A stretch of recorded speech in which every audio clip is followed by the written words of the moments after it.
Oh shit, I'm overeating, which I am. I don't want to be eating now. That's bad. Yeah. You call this a binge, I guess. Doing really well for the last few days regarding eating. I've been doing pretty well. But tonight, yeah, just a bit of a shit show, I guess.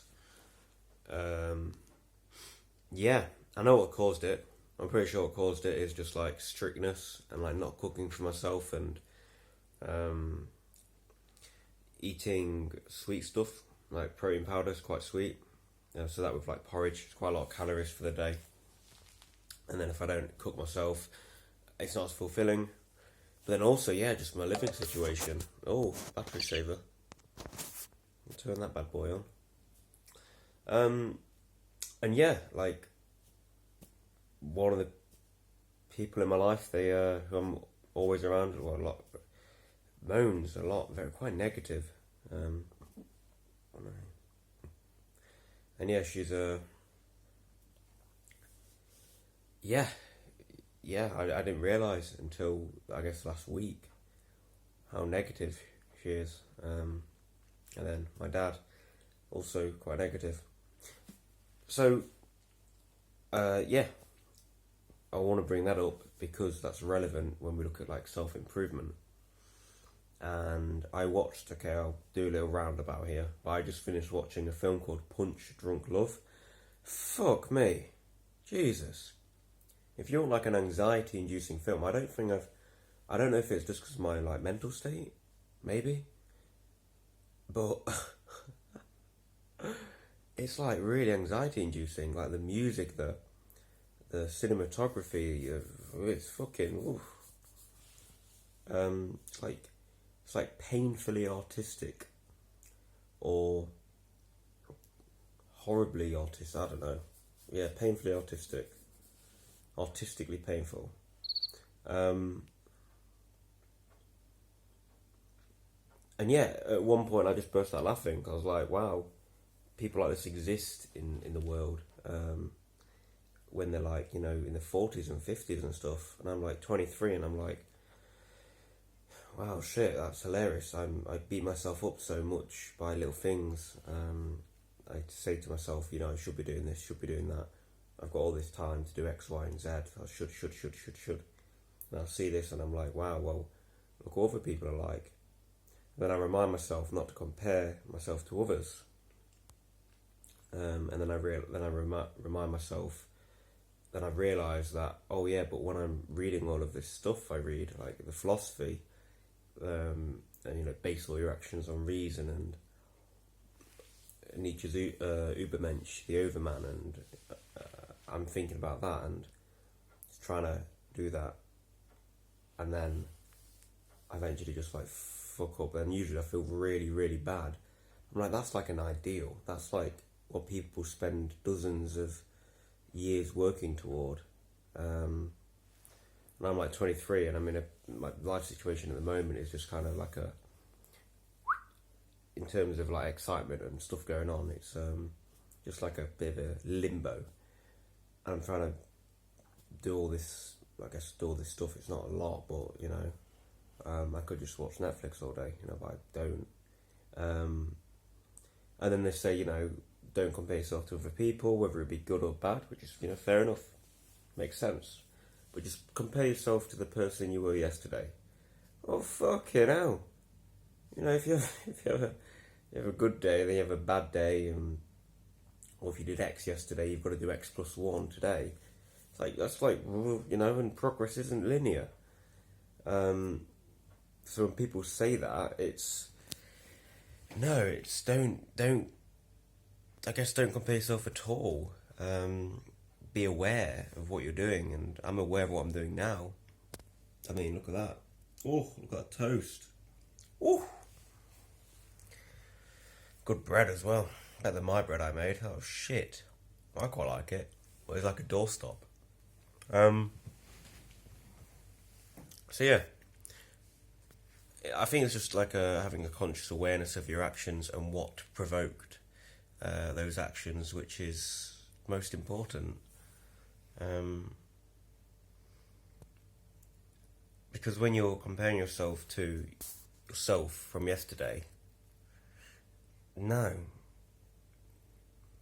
Maybe from a year ago, maybe compare yourself a year ago, and I could do that now. And where was I a year ago? Fuck, I was in a bad place mentally a year ago. Shit. Yeah, I know where I was a year ago. I was not in a good place. And I'm doing much better. I've achieved, I'd say, a considerable amount over the last year. I've done a couple of things which are like two things which are probably the top three hardest things I've done in my life. Can't think of something I've done harder. You know, my getting a first, not quitting uni, and getting a first, and then my travelling over summer. So like this is a period of time where I could just chill. I've got the money, I've made the money, I've earned that. Could just chill, but now I'm like, fucking work, be perfect, and then I just fuck up and eat a load of chocolate shit, even a fucking horrible, like a sucker, like an ice cream. That wasn't even nice. A few apples, they were good apples. But man,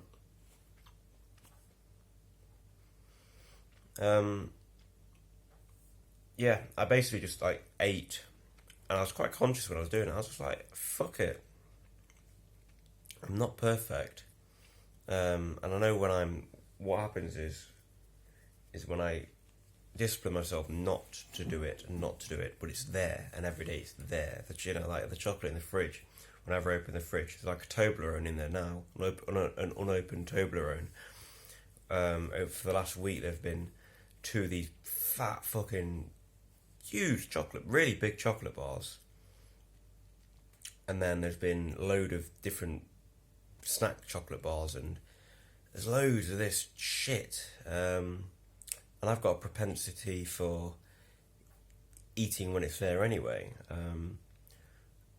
So yeah, when I'm not in a comfortable life situation, when I'm in an incongruous life situation, it's even more of a temptation. And I can't exactly just shift my surroundings at the moment. So I'm accepting that. I'm trying to make the most of the situation. And I'm not really beating myself up for overeating tonight. I'm not going to overeat insofar as I feel shite, even though I probably will do tomorrow morning. But yeah, I just want to make a little video, I guess, regarding comparison.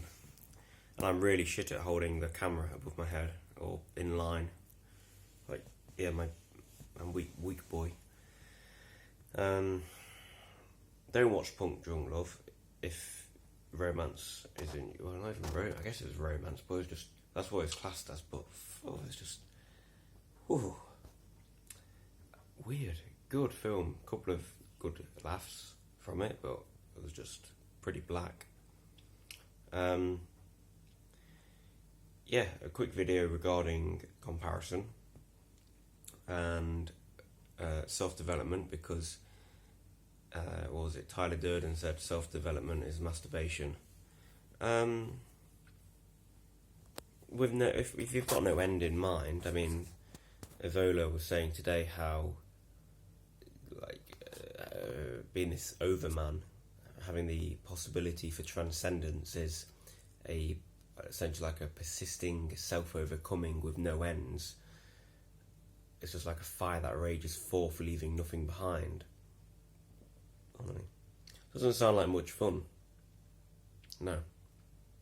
My life might not be all about fun, but maybe I'll get into an environment one day and I'll do things that make me understand the value of persistent self-overcoming for its own sake. Because at the moment, when I'm restraining myself from temptation, when it's all around me and when people are kind of pushing me down a bit, and that's based on interpretation and stuff, but generally, there have been a couple of people recently I've given like value to and they've not responded, or not given it back, or whatever you want to call it, and that I've kind of gained resilience now, where it doesn't really, I just go, well, whatever, and I kind of move on. But I think unconsciously it builds up, and it sort of, minor things that don't affect you consciously, they don't cause an emotional reaction in the moment. Perhaps over time they build up, and then eventually, like tonight, I've just gone, oh, fuck it. I haven't felt really bad. I don't feel bad now. I just kind of don't really care, So that's it, I think. And it's having the awareness of these sort of things, and then adjusting yourself or your surroundings, so it's more conducive to your personality.